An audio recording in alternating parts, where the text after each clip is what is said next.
Vamos chegando, povo.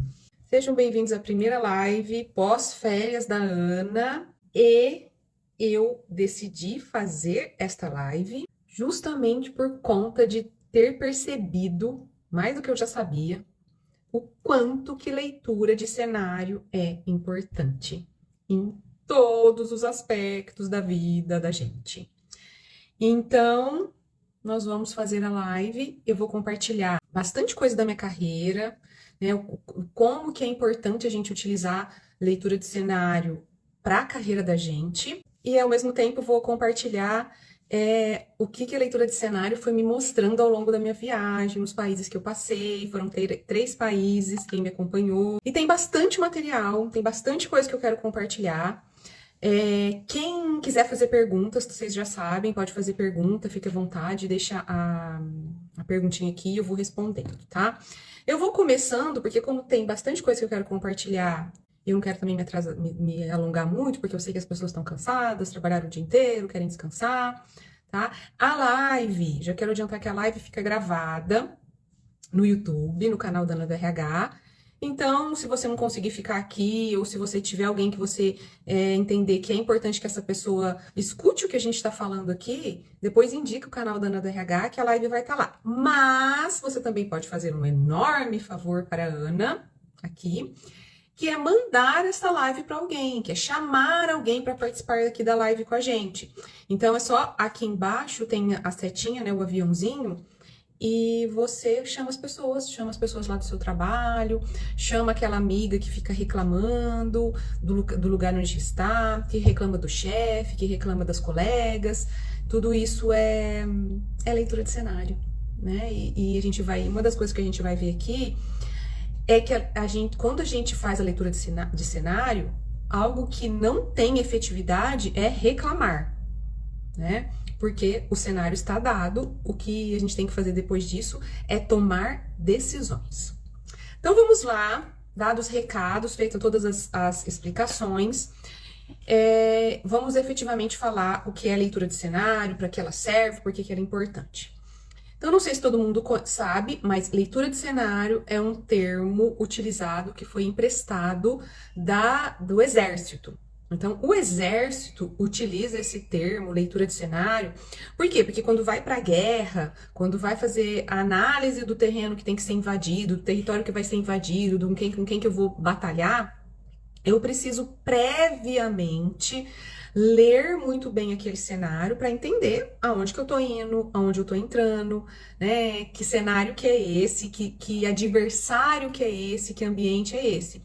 E aí vocês imaginam, né? Ah, eu tô na guerra, chego num lugar, eu posso ir, sei lá, parou o helicóptero num campo que tá em guerra, num lugar que tá em guerra. Eu posso simplesmente ir descendo do avião, descendo do helicóptero, como se nada tivesse acontecido, eu só olho para um lado, olho para o outro e vou? Não, obviamente não. Por quê? Porque tem grande chance de ter uma mina naquele terreno, e aí eu perco uma perna, perco um pé. Tem grande chance de ter alguém escondido, tem grande chance de ter armadilhas. Então, por isso, o termo leitura de cenário já era utilizado pelo Exército e passa, então, a ser considerado no mundo corporativo. E aí, o que eu quero já trazer aqui para vocês é que a gente precisa utilizar a leitura de cenários no ambiente corporativo, mas que a gente também deve utilizar a leitura de cenário, principalmente nos nossos relacionamentos. Porque quem aí nunca reclamou, por exemplo, assim, a fulana fez tal coisa comigo. A fulana pegou uma ideia minha e levou na reunião. A fulana pegou um negócio que eu fiz e apresentou pro chefe.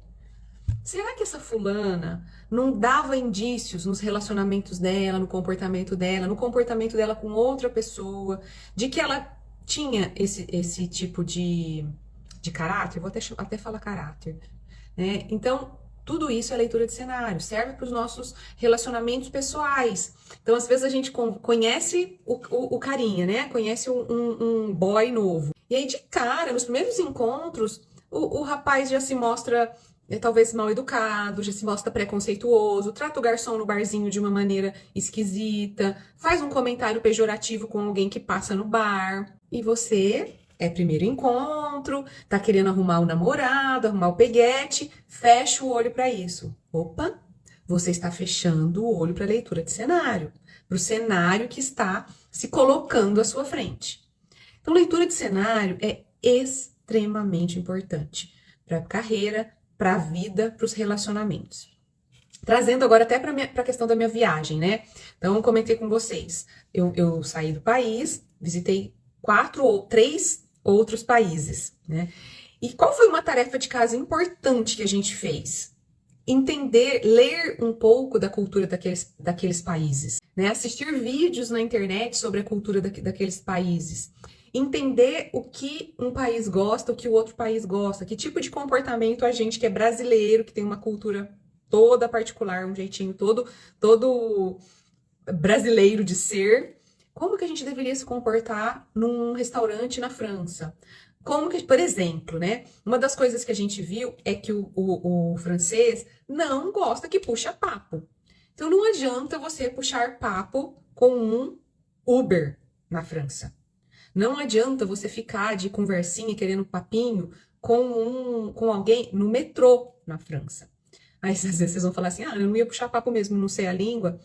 Mas tem país, por exemplo, quando que a gente chega, mesmo que a gente não sabe a língua, a Itália, por exemplo, a Espanha, por exemplo, as pessoas puxam papo, as pessoas querem conversar. Na França não é assim. Gente, o metrô na França, você não ouve uma mosquinha voando no metrô da França. Aí, de repente, entrava alguém no metrô falando. Você prestava atenção, você via que era um outro idioma. Não era um francês.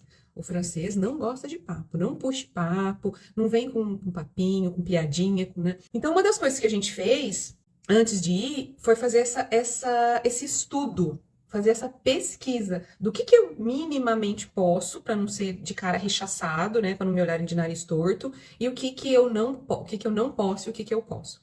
Vamos trazer para o ambiente corporativo? Será que a gente não tem que fazer essa tarefinha de casa, fazer essa análise, fazer essa investigação, por exemplo, antes de entrar numa empresa? Será que a gente faz a real tarefa de casa antes de entrar numa empresa? E será que a gente estuda e leva em consideração, ou a gente estuda e imagina que vai mudar depois? Que a hora que eu chegar lá, não vai ser muito bem. Tá todo mundo falando que lá naquela empresa o ambiente é um ambiente hostil. Várias pessoas que saíram de lá falaram que as pessoas lá que não têm bons relacionamentos, que lá é só trabalhar. Mas acho que não é muito bem assim, não. A pessoa saiu, ela deve estar falando mal porque ela saiu. Será que é isso mesmo, né? Ou será que é um dado importante de cenário que eu estou desconsiderando? Então, comecem a avaliar o quanto que vocês realmente fazem essa tarefa de casa, param, observam, pesquisam, escutam e levam em consideração. Porque não adianta nada a gente receber a informação de como é o cenário e fechar o olho para ele porque tá precisando, porque achei que ia ser diferente, não achei que podia mudar. Será que as coisas mudam? Será que a gente consegue mudar um traço que muitas vezes é até traço de cultura daquele ambiente, daquele lugar, né? Então, leitura de cenário, trocando em miúdos, gente, é meio que uma malícia que a gente tem que ter para interpretar os lugares, as pessoas, os relacionamentos. Guardem essa palavra. Leitura de cenário é uma malícia. Nós vamos usar o termo malícia corporativa, né? Então, quando você entra para a guerra, você precisa ter essa malícia. Senão você perde um braço, você perde uma perna, você morre, você é preso. Então, lembra sempre, leitura de cenário é um termo emprestado do exército, é utilizado na guerra, e trocando em miúdos tem muito de malícia. E quando a gente fala de malícia corporativa, dentro dos ambientes, é muito mais sobre o que a gente vê do que só o que a gente escuta, tá? Então, vamos lá. Eu fiz a tarefa de casa e fiquei sabendo lá na minha tarefa de casa que o francês, ele é reservado. Ele não gosta de papo, ele não gosta de piadinha, de risinho, completamente diferente do brasileiro, do latino, né, principalmente. Tá bom, eu li isto, isso estava escrito. Mas vamos imaginar que eu chego lá e é completamente diferente. eu encontro um povo extrovertido, um povo expansivo. Uai, e aí, né? Eu vou ficar empacada naquilo que eu li ou rapidamente eu tenho que me acomodar e me adaptar, porque na verdade o que estava escrito é diferente do que é feito. Traz de novo para o seu ambiente corporativo. Será que nas empresas onde você passou, tudo que estava escrito era efetivamente realizado? Ou muita coisa era placa na parede, mas que na verdade não era praticado? Porque muitas vezes ler o cenário é exatamente isso, né? Então a gente lê, a gente vê na internet, vê no Instagram aqueles posts maravilhosos falando da empresa XPTO, né? E aí eu sou apaixonado pela empresa XPTO porque ela faz posts lindos, porque ela tem propagandas maravilhosas. Só que aí eu converso com algumas pessoas que trabalharam lá e as pessoas falam coisas completamente diferentes. A propaganda mostra muitas vezes o que a empresa quer, ou até o que ela gostaria de ser. Quando eu converso com alguém que trabalhou naquele lugar, que viveu o dia a dia, muitas vezes essa pessoa me traz o conteúdo do que é estar lá dentro, a realidade nua e crua. Então, leitura de cenário é muito mais sobre o que a gente vê, sobre o que a gente vive na pele, do que aquilo que está escrito na parede. As empresas fazem quadros e colocam nas paredes, que são quadros maravilhosos. As empresas escrevem manuais, políticas maravilhosos, lindos. Contratam aquela empresa de marketing para escrever aquele, né, para fazer a página na internet, a coisa mais linda. Na realidade, será que é aquilo? Então, quando a gente fala de... Por isso que é malícia. Vocês estão entendendo a história da malícia? Porque é ler nas entrelinhas. É observar comportamentos. É observar falas. Hoje, por exemplo, eu estive numa empresa hoje de manhã e eu fiquei extremamente assim encantada com a forma que eu fui recebida por todo mundo. Eu cheguei, fiquei na recepção esperando um tempinho. E todo mundo extremamente solícito, cordial, dando bom dia, abrindo portas para eu passar. Falei, nossa, que diferente.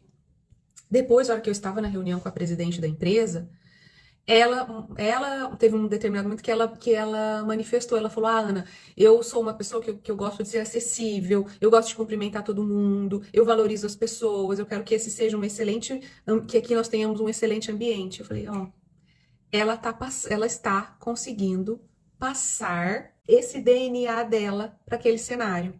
Agora, vamos imaginar que eu tivesse visto todo mundo de cara emburrada, ninguém falando bom dia. Ela ia verbalizar para mim que ela é desse jeito, eu ia falar, coitada, tá enganada. Não é nada disso, né? Então, ler cenário é isso, é ler nas entrelinhas. Então, eu li na entrelinha o comportamento dos colaboradores naquela empresa, depois a presidente me confirmou, mas poderia ter sido totalmente o contrário. Gente, a minha mãe está dizendo que a maioria aqui na live são mulheres. E que, obviamente, nós mulheres nos preocupamos mais. E eu vou ler esse cenário aqui que a minha mãe tá trazendo, né? Eu acho que tem duas coisas aqui, viu, gente? Viu, mãe? Eu acho que sim, a gente se preocupa mais.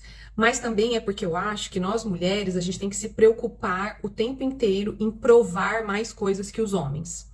Né? Então, um homem, talvez ele realmente não tenha que estudar tanto, ele não tenha que se dedicar tanto, ele não tenha que se matar tanto para provar que ele é competente. Nós, mulheres, precisamos o tempo inteiro ficar provando isso. Isso é a leitura que eu faço do cenário corporativo em relação a nós, mulheres, ok? Mas, continuando, tá? Então, só para reforçar, leitura de cenário é muito mais sobre o que se faz do que aquilo que se fala, porque atitude e fala podem estar totalmente desconectados. Então, a primeira dica que eu dou para você, se você quer fazer uma boa leitura de cenário, é observe. Observe. Observe o outro, observe o ambiente, observe inclusive o seu comportamento nesses ambientes, para você captar o quanto que você está destoando desse ambiente. Porque eu preciso ser sincera com vocês, fazer boas leituras de cenário me ajudou muito ao longo da minha vida. Mas também eu tenho experiências aonde eu empaquei que eu não queria ver aquilo, porque tem hora que a gente não quer ver o cenário que está se pintando pra gente. Então, por exemplo, eu já tive momentos em que eu estava em empresa aonde eu comecei a perceber que as pessoas gostavam naquele cenário era, por exemplo, de puxa-saco. Tinha que puxar o saco. Se você quisesse conseguir alguma coisa naquela empresa, você tinha que puxar o saco. Eu percebi isso no ambiente. Eu captei isso no ambiente. Mas qual foi a minha atitude? Eu neguei isso. Eu falei, mas eu não sou puxa-saco. Eu não vou puxar o saco. Empaquei, né? Fiquei empacada, falando que eu me nego a enxergar que para ficar aqui tem que ser assim. Aí eu pergunto para vocês acham que eu fiquei muito naquele lugar? Não. Primeiro, porque se eu estava negando, eu mesmo não ia dar conta daquele ambiente. E segundo, que eles não queriam alguém que não puxava saco, né? Então, quando a gente lê o cenário e identifica o que precisa ser identificado, a gente tem dois caminhos a seguir. Eu posso ler o cenário e me comportar de acordo com aquilo. Então, por exemplo, ler cenário é inclusive eu perceber como que eu preciso me vestir.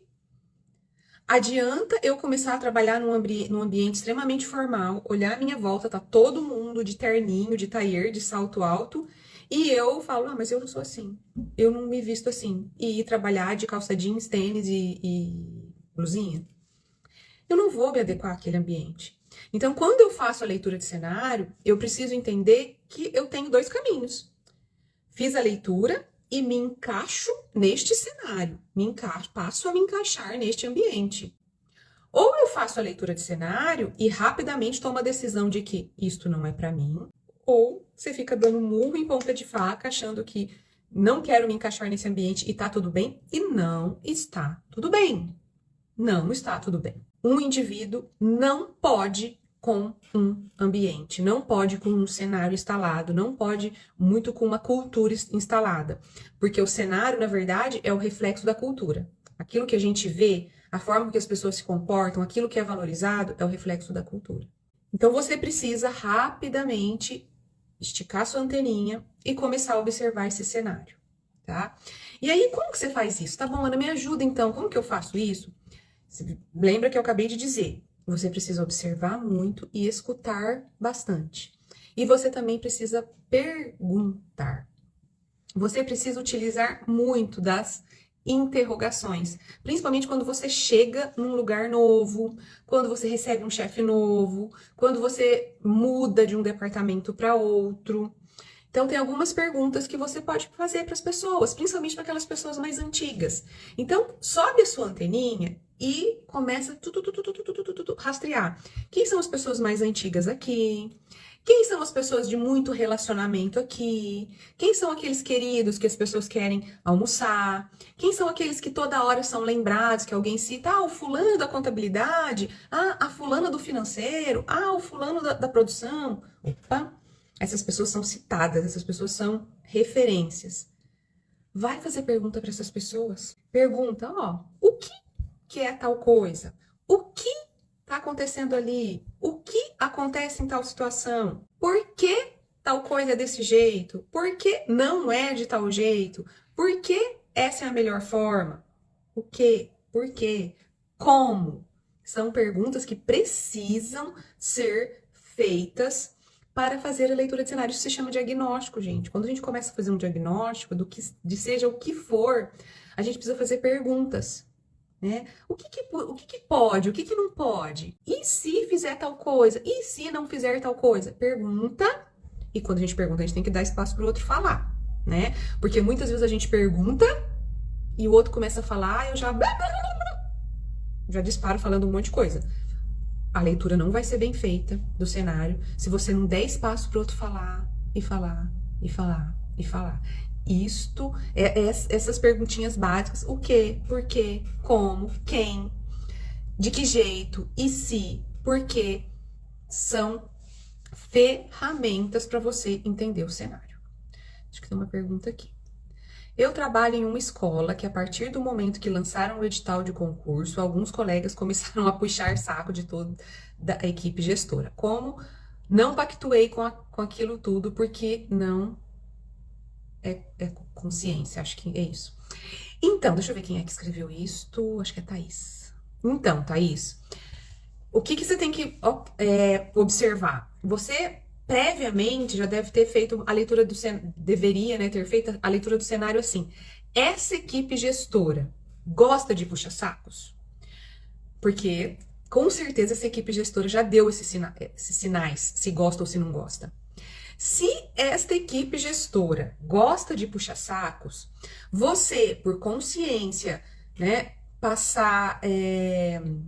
Ah lá, não pactuei com aquilo tudo, eles passaram e eu não. Era isso que eu ia concluir. Se a equipe gestora deu sinais de que gosta de puxar saco e você, por sua consciência, falar eu não vou puxar o saco, muito provavelmente você não vai ser escolhida. E você pode até ser a melhor. Mas aquela equipe gestora deixou claro que ela gosta de puxar sacos. E a equipe gestora, gente, tem o poder da caneta. Eu fiz esse post hoje no meu Instagram. O gestor é quem tem o poder da caneta. Então, se o gestor que tem o poder da caneta gosta de puxar sacos e você não puxa, você não vai ser escolhido mesmo. Fato. Adianta reclamar? Não, não adianta reclamar. Adianta reclamar que o metrô na França é um silêncio? Não, não adianta reclamar. É assim, ponto, tá? A gente não muda este cenário. Infelizmente, gente, eu até gostaria de falar alguma coisa diferente aqui para vocês, mas não. Então, em relação à leitura de cenário, ou a gente adequa a ela, a gente se molda, se encaixa, ou a gente rompe. Não tem meio termo. Às vezes o rompimento é só mais lentinho, é devagarzinho, mas rompe. Não tem jeito, né? E, infelizmente, é assim que funciona na leitura de cenário, né? Ah lá, essa escrevendo aqui, quis dizer que preferi ter minha consciência tranquila e não ter entrado por méritos próprios, ter que dever favor. Ok, não tá errado, né? Não tá errado, de jeito nenhum. Mas, eu também comentei isso hoje na reunião que eu estava. A vida adulta, gente, a gente faz escolhas e arca com as consequências, né? Então, a Thaís fez a escolha, não vou pactuar com isso, não vou puxar saco, vai entrar, na minha concepção, entra quem tem o mérito, foi a escolha dela. Mas ela arcou com a consequência que todos entraram menos eu. Na vida adulta é isso.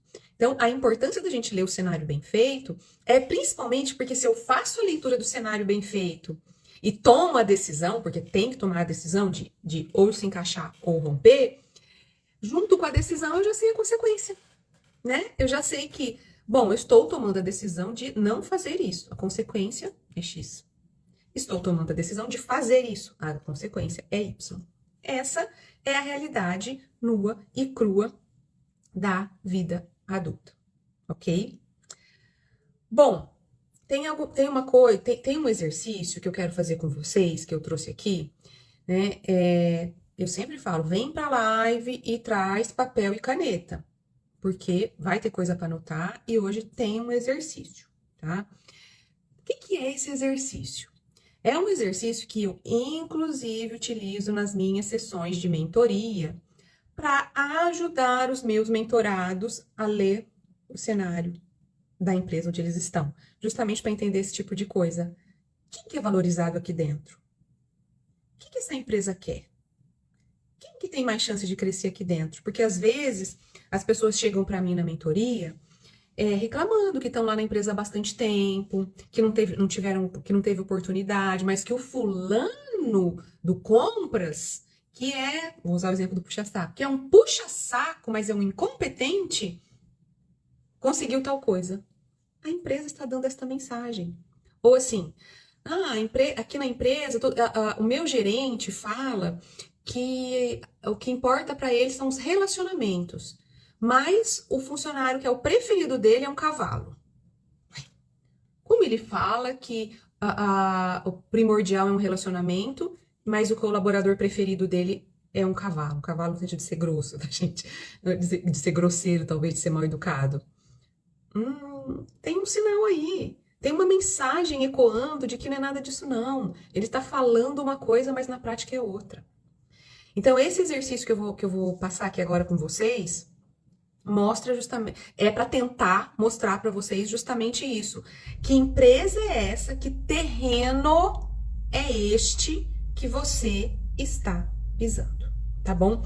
Então eu vou passar algumas perguntinhas e se você tiver uma canetinha, tiver um papel, vai anotando as perguntinhas, porque não é fácil de responder, tá, gente? Não é uma pergunta que você responde, pum, tipo, que cor é a blusa da Ana? Verde, rápido. Não é uma pergunta que responde fácil. Tem que pensar, tem que voltar lá para dentro do ambiente da empresa, tem que analisar, tem que ponderar. É um exercício dificinho, mas fundamental. Tá bom? Então, a primeira pergunta que eu quero fazer aqui para você é: o que essa empresa, o que a empresa onde você está comunica para o mercado? Então, observe que toda empresa, ou a grande maioria das empresas, tem um quadro de missão, de visão, de valores. Lembra? É o que está escrito na parede. O que você enxerga que essa empresa comunica para fora, para o mercado, é aquilo que está no quadro de missão, visão e valores e o que acontece com quem está ali dentro no dia a dia? Então, o que essa empresa comunica para o mercado converge com o que está no quadro e com o que é feito ou não? Então, você precisa minimamente parar e analisar o que está escrito nessa missão, quais são esses valores. Aí a empresa escreve que o valor dela é meio ambiente. Nosso valor aqui é meio ambiente. E aí ela joga alguma coisa no rio, ali no fundo da empresa, escondido sem ninguém saber. Olha a incoerência aí, né? Então, o que a sua empresa comunica para o mercado converge com o que é dito e com o que é feito internamente, tá? Ou seja, como ela age na prática. A outra pergunta é: como são as tomadas de decisões aí dentro da sua empresa? Quem toma a decisão? As decisões são tomadas de forma rápida ou devagar? Diferentes níveis hierárquicos têm poder de decisão ou não? Está concentrado num lugar só? Então, quem toma decisão? Isso é extremamente importante, porque eu vejo pessoas chegando para mim na mentoria justamente reclamando disso, que não conseguem inovar, que não conseguem trazer nada novo, que não conseguem dar opinião. Como que a coisa acontece aí dentro? Aí a hora que ela faz a leitura do cenário, faz o exercício e volta para mim, ela volta me dizendo assim: não, Ana, lá todas as decisões, tudo que vai ser feito é só o diretor-presidente que pode que define. Não tem outra pessoa que tem opinião dentro dessa empresa. Minha querida, eu falo para a mentorada, minha querida, então esquece. Nesse lugar você não vai inovar. Nesse lugar você não vai dar ideias. Porque a única pessoa que pode dar ideia é esse querido maravilhoso presidente. Então, li o cenário, adianta sofrer? Ou eu me adequo ou eu rompo. Tá bom? Próxima pergunta. As pessoas que crescem ou cresceram nessa empresa, como elas são? Quem são elas? Nossa, esse exercício eu adoro fazer ele na mentoria. Esta perguntinha, ela traz, assim, insights maravilhosos. Porque é isso. Às vezes você vai ver assim, ó, cresce aqui o puxa-saco. Cresce aqui o grosseiro. Cresce aqui o cara que trabalha 18 horas por dia e não tira férias. Esses são os que crescem aqui. Pode ser. Ou cresce aqui quem é super humanizado, quem tem bons relacionamentos. Cresce aqui aquele que pensa fora da caixa. Então, vamos imaginar que cresce aqui quem esse, que é o dinâmico, que pensa fora da caixa, que traz inovação. Ok. E você tem uma característica de ser mais pragmática, de gostar mais de regras, de procedimentos. Muito provavelmente, este cenário que você está não converge com as suas características. Você está dando um murro em ponta de faca. Não é essa pessoa que é valorizada dentro, não são pessoas como você que são valorizadas, são outras. Então, quem são as pessoas que crescem ou cresceram nessa empresa onde você está? Quais as características dessas pessoas? Faz uma lista, gente. Quais as características das pessoas que crescem aqui dentro, como elas agem, como elas se comportam, inclusive como elas se vestem, até isso é importante, sabe? Eu já trabalhei em lugar, por exemplo, que as pessoas se vestiam de uma forma extremamente largada, sabe? Não estavam muito aí para a forma de se vestir, para se arrumar minimamente para ir trabalhar. E aí eu me lembro que quando eu cheguei, eu ia trabalhar mais arrumadinho, assim, sabe? Gostava de pelo menos dar uma arrumadinha, passar um trenzinho na cara, né? Vestir uma roupinha, né? Eu nunca gostei de, por exemplo, de trabalhar de rasteirinha. Eu nunca gostei de trabalhar de tênis esportivo. E quando eu cheguei nessa empresa, o jeito que eu me vestia, eu comecei a perceber que as pessoas me olhavam de nariz torto. Achavam que eu era metidinha, que eu era patricinha. Por quê? Porque aquele cenário, o cenário que aquelas pessoas estavam acostumadas, era com aquele pessoal que não se cuidava, né? E as pessoas eram valorizadas por isso. O que é diferente, na grande maioria das vezes, ele é expurgado do grupo, né? Então, observa isso. As pessoas que crescem, as pessoas que se destacam, como se comportam, quais competências têm, como se veste, de que jeito que fala. Então, eu chego numa empresa francesa. Já sei que a característica do francês é esse, de ser mais reservado, mais calado, mais introspectivo. Aí eu chego na empresa francesa falando alto, dando risada alta, mexendo meus braços como eu gosto de mexer. Tem chance, vocês acham? Qual é a chance de eu me destacar numa empresa dessa? Eu posso ser, gente, super, hiper, master, blaster competente. Mas o cenário que essa empresa privilegia, as características que essa empresa privilegia, não vão ao encontro do que eu sou. Pelo contrário, vão de encontro com o que eu sou. Ok? Então, anotaram aí, né? Do mesmo jeito que você vai responder essas perguntas para quem cresce, eu quero que você responda também para quem influencia. Quem são os influenciadores dentro da sua empresa? Influenciador é aquele que tudo que você vai fazer, as pessoas falam assim: ah, chama o fulano, pergunta pro fulano.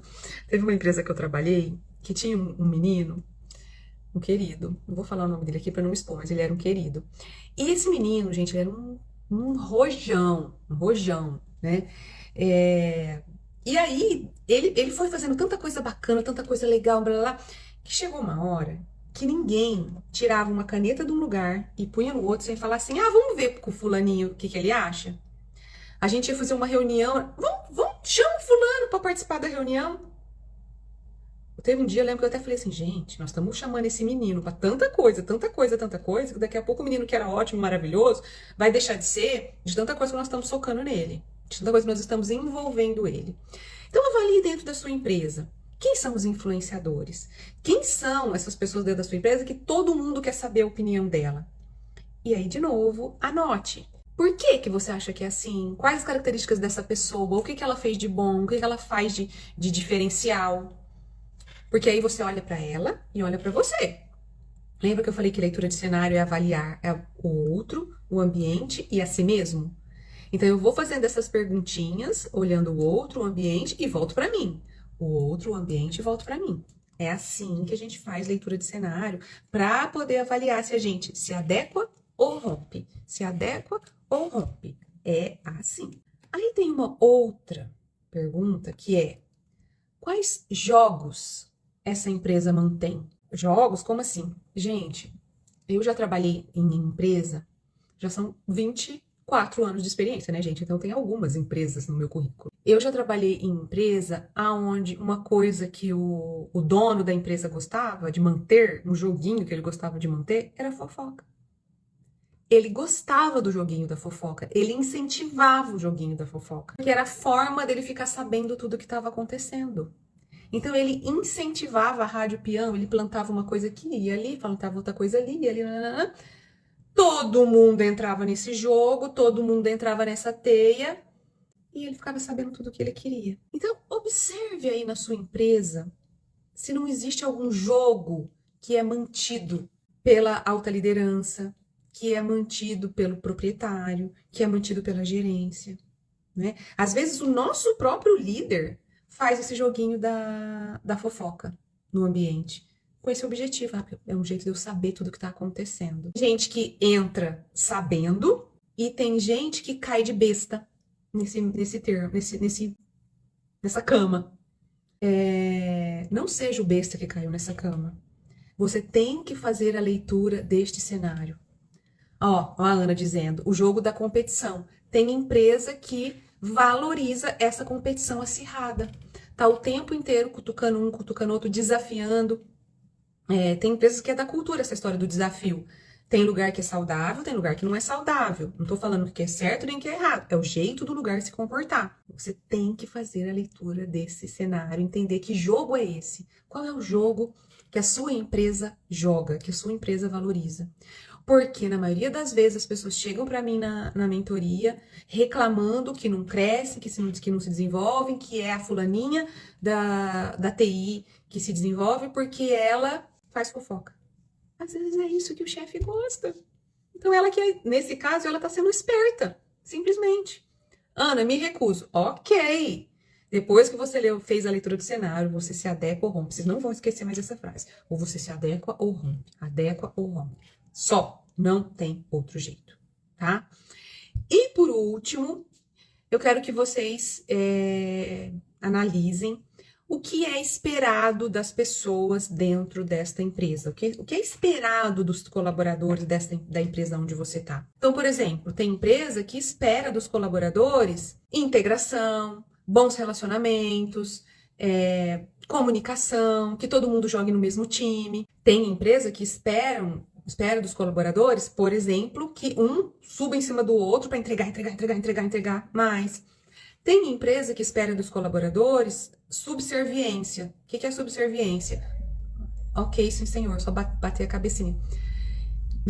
Eu e meus exemplos. Eu já trabalhei numa empresa em que a característica era essa. Eu mando, vocês obedecem. Né? Eu uma vez estava numa reunião de diretoria e um dos diretores falou: não, eu tô aqui para mandar e todo o resto tá aqui para obedecer. Eu olhei e falei: Jesus, apaga a luz. Neste momento, a vontade que eu tenho de cortar meus pulsos, que eu sou completamente diferente disso. Só que eu vou mudar?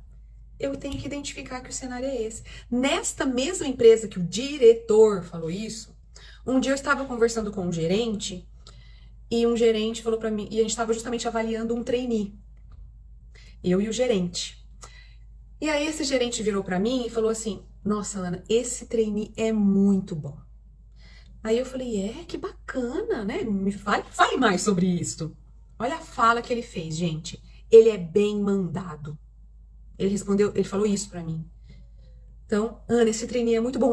Por quê? Porque ele é bem mandado. Então, quem é a pessoa, quais são os profissionais que são valorizados dentro da sua empresa? É o bem mandado? É o que obedece? É o que traz ideias? É o que se relaciona bem? É o que questiona? Tem empresa que adora que o profissional questione. Que quer ver o brilho no olho da pessoa de não se acomodar com o status do jeito que é. Na empresa do bem mandado, isso não pode acontecer de jeito nenhum. Aí, vou voltar lá numa das primeiras falas da live de hoje. Aí você não fez a lição de casa e não conseguiu captar tudo isso no processo seletivo antes de entrar, ou antes de migrar de setor, ou antes do chefe novo chegar. E é difícil mesmo, tá? Não se chicoteie, não pegue o chicote e fale: oh, meu Deus, como eu estou errado. Não. É difícil mesmo, tá? Se você não fez isso antes, mas você entrou, você está aí. Um dos objetivos que eu tenho aqui, gente, com essa leitura, de ensinar vocês a fazer leitura de cenário, é para que vocês não sofram. Porque eu não quero ver profissional sofrendo com uma coisa que é fato, que é dado, que não vai mudar. Não vai mudar. A empresa que gosta do bem mandado, gosta do bem mandado. E se você questionar, você não serve.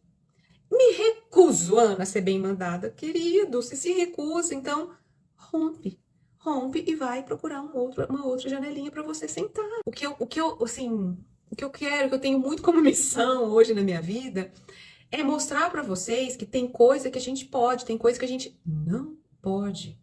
E a vida adulta é feita disso. A nossa vida como profissionais é feita disso. Da gente interpretar, entender onde a gente está e tomar decisões. Lembra que eu falei que na vida pessoal também é assim? Eu tô num relacionamento. Eu estou num relacionamento e meu namorado grita comigo. E eu não gosto, eu detesto que ele grita. Ele grita porque eu salguei o arroz, ele grita porque ele não gostou da minha roupa, ele grita com o garçom no restaurante, ele grita. E eu não gosto. O cenário tá te mostrando que essa pessoa opera desse jeito. Esta pessoa funciona desse jeito. Adianta você só reclamar, sofrer, reclamar, sofrer, reclamar, sofrer e não largar o namorado? Não, não adianta. A gente fica assim, né? Não, mas vai mudar, vai melhorar. Aí, no caso do namorado, às vezes até ele fala, não, amor, eu vou mudar. Ele passa 2 semanas sendo cavalheiro, na terceira ele grita. Dentro das empresas é assim.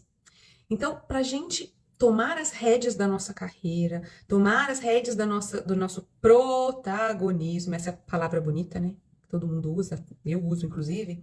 Mas o que é isso? É justamente eu olhar para minha volta, entender onde eu estou inserido, entender todas essas características aqui das nossas perguntinhas, façam um exercício. Depois, se alguém quiser até compartilhar comigo, me chamar no Instagram para me contar como foi, eu adoro. E tome decisões do mundo adulto, tá? E tudo isso que eu tô falando, e guarde, né, essa informação, tudo isso que eu tô falando não serve só para a empresa, serve para sua vida pessoal também. Tá? Então, na prática, gente, pra gente finalizar aqui a nossa live de hoje, na prática, o que você tem que fazer? Vou recapitular, tá? Começando por fazer perguntas.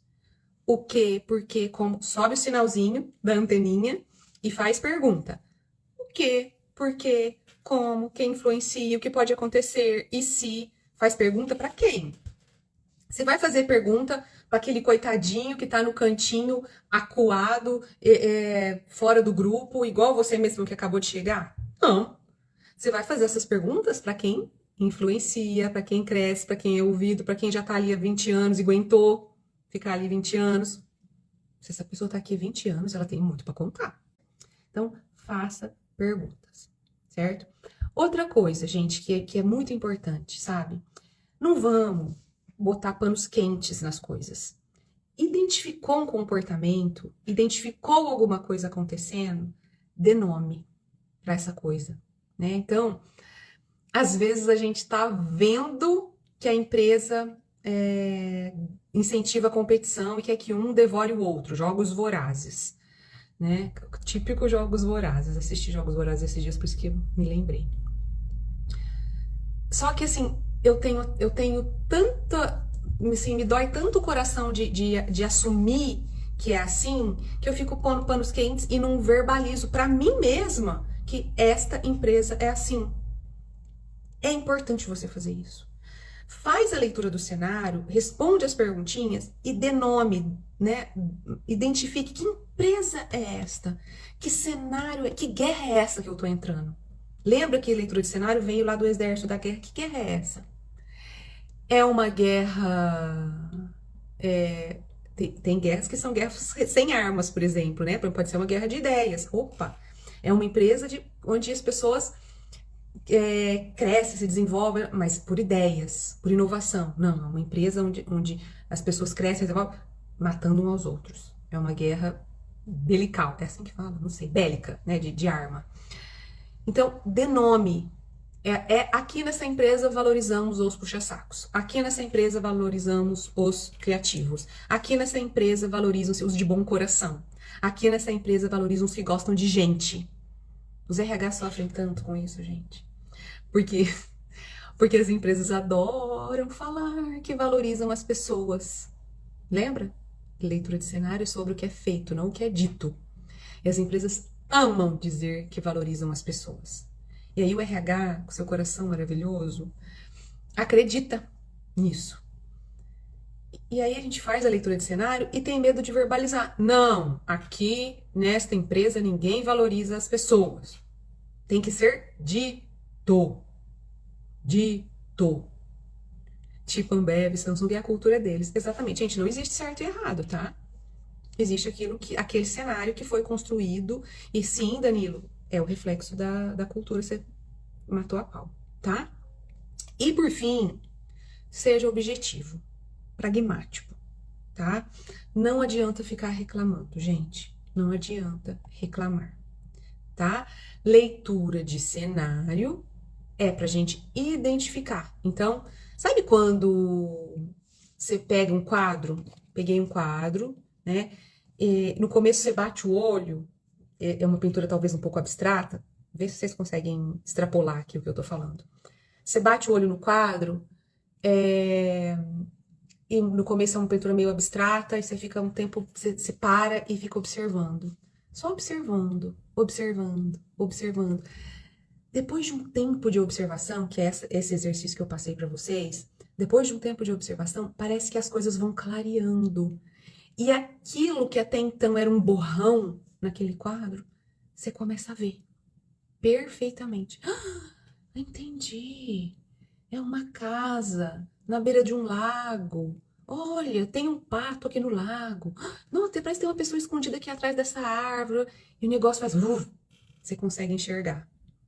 Só que você não quer enxergar isso. Ah, não, mas eu não quero enxergar. Ah, e agora que eu tô vendo a casa, o lago, o pato, a pessoa atrás da árvore, eu não quero, tá feio, ficou feio.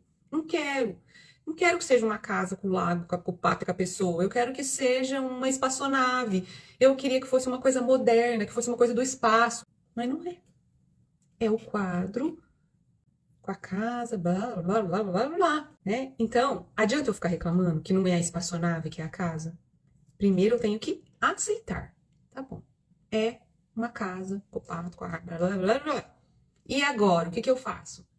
Ou eu mergulho nesse quadro, entendo que é ele, né, que temos, e muitas vezes, gente, a gente tá na empresa, muitas vezes a gente tá na empresa, não é porque ela é o quadro bonito que a gente queria fazer parte, é porque a gente tem que pagar as contas, não é?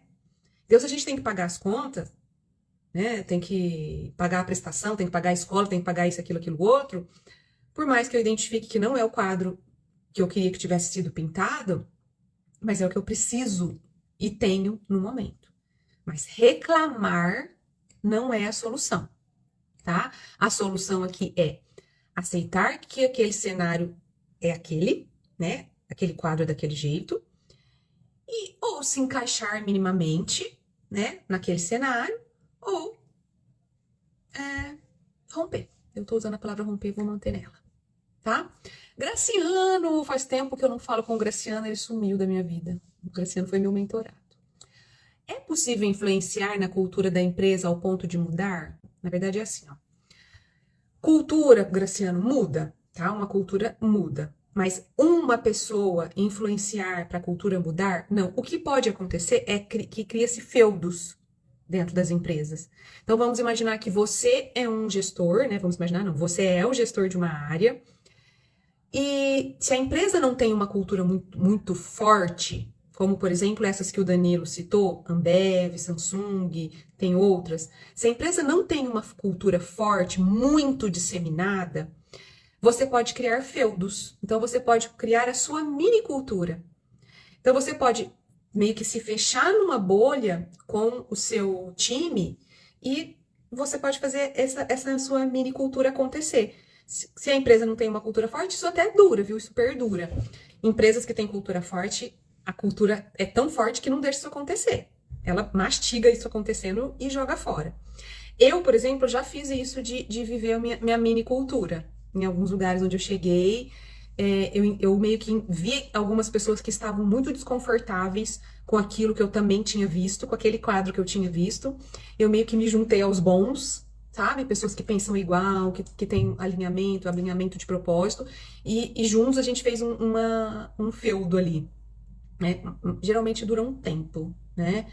Agora, se a alta direção da empresa quer mudar a cultura, né? Entende que até então tínhamos uma cultura mais conservadora, mais paternalista, mais comando e controle. Eu já vivenciei isso, inclusive, na minha carreira, né? A empresa era essa, paternalista, comando e controle. hierárquica e percebeu que não dava mais para ser daquele jeito.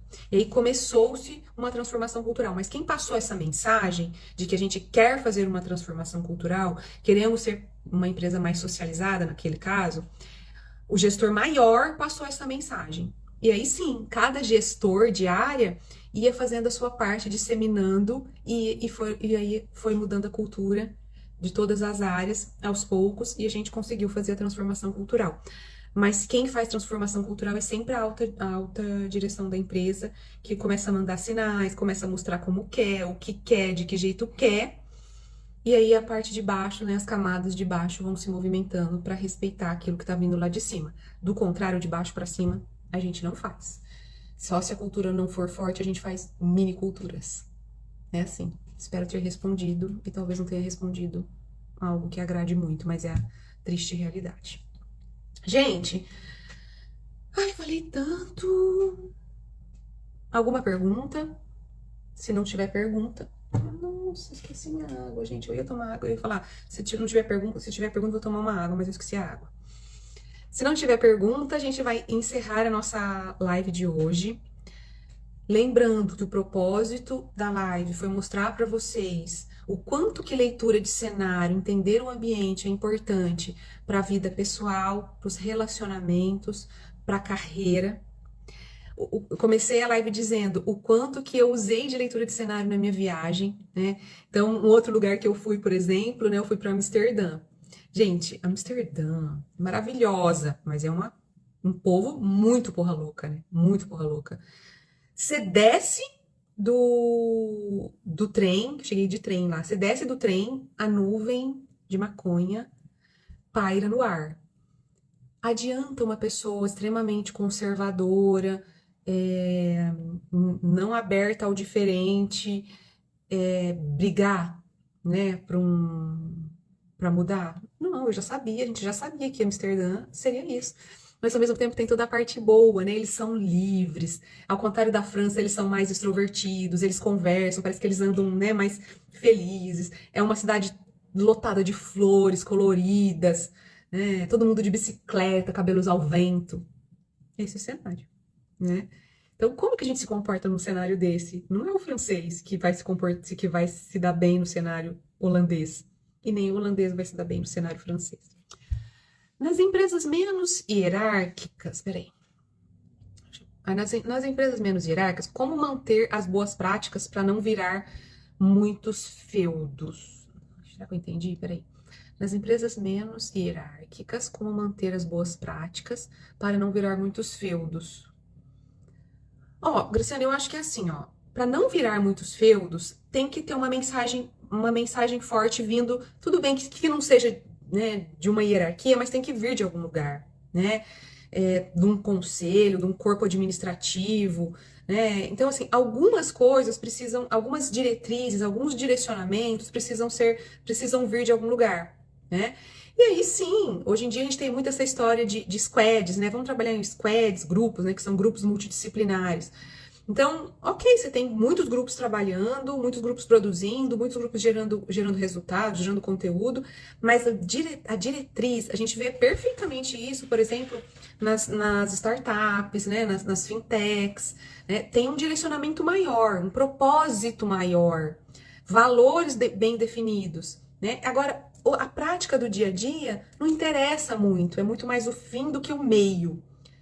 Mas algum direcionamento sempre tem que ter, tem que vir de algum lugar. Pode não vir de uma pessoa, de um ser maior. Pode ser de um grupo, de um colegiado, que definiu um propósito. Que, por exemplo, a metodologia ágil, né? Quando o pessoal se reuniu para fazer Ai, como chama aquele documento lá, ágil? Esqueci o nome agora. Era aquilo que guiaria todas aquelas empresas que passariam a seguir aquela metodologia. Então, um norte maior precisa ter, tá? Ana, como medir se estamos dispostos a mudar ou não para nos adaptar? Qual o limite? Quanto? Né? Ó, na verdade, isso é muito pessoal. Tem pessoa, existe, inclusive, gente, não sei se vocês sabem, mas existe traço de personalidade. Tem pessoas que têm um traço de personalidade que é a abertura à mudança. Tem outros que têm um traço de personalidade que é não abertura à mudança. Então, às vezes, você tem um traço de personalidade do não aberto e vai sofrer se você se movimentar para isso, né? Se você querer se forçar para isso. Mas eu, particularmente, acho que o que entra mais aqui nessa sua pergunta, Ana, é autoconhecimento, sabe? A gente precisa se autoconhecer muito bem para entender os nossos limites, né? Que funciona para o relacionamento, funciona para amizade. Quantas amizades a gente tem que a gente vai aturando, e o cenário tá mostrando de que, putz, não é legal me manter nessa amizade. Só que a gente vai insistindo, ah, porque estudou comigo, ah, porque me ajudou em tal momento, mas depois disso ficou tóxico. Então, na minha concepção, o que eu uso para minha vida é autoconhecimento. É investir no autoconhecimento para entender até onde vai o meu limite, que o meu é um e o seu é outro, né? Esses dias eu fiz até um vídeo falando das piores empresas para se trabalhar, né? Aquela polêmica que teve. E aí eu falei exatamente isso. A minha pior empresa não é a sua pior empresa, porque o meu limite é um e o seu é outro. Minha competência é uma, a sua é outra, minha personalidade é uma, a sua é outra. Então, invista no autoconhecimento, porque é o autoconhecimento que te mostra o seu limite e te deixa claro, se eu der mais um passo, eu extrapolhei o meu limite, a corda vai estourar e eu vou surtar, tá? Acho que eu respondi, Ana. Gente, alguém tem mais alguma pergunta? Se não, eu adoro quando me faz pergunta. Quando me faz pergunta, eu tenho vontade de ficar aqui a noite inteira batendo papo. Eu perguntei, inclusive eu fiz a enquete perguntando se vocês gostariam que a live fosse no YouTube, aqui ou no Zoom, né? Uma das vantagens da gente fazer live no Zoom é que a gente pode abrir microfone e todo mundo pode falar. Mas as pessoas não votaram no Zoom. Acho que as pessoas não têm muita prática, sabe? Pra fazer. Não prática, é costume. Essa é a palavra. Costume pra fazer no Zoom. Eu adoraria fazer live no Zoom, porque a gente abre o microfone e bate papo, né? Empatou o Instagram com o YouTube. Então, eu estou fazendo aqui no Instagram e essa live está sendo gravada. E ela vai para o meu YouTube, para a eternidade, ficará lá. Usem e aproveitem sem moderação. Quem não pegou as perguntinhas, depois assiste de novo, passa pro colega. Espero ter contribuído, espero ter virado alguma chavinha aí na cabecinha de vocês. Excelente noite para todos, bom descanso, descansem e um excelente resto de semana para todos nós. Beijos e até a próxima live.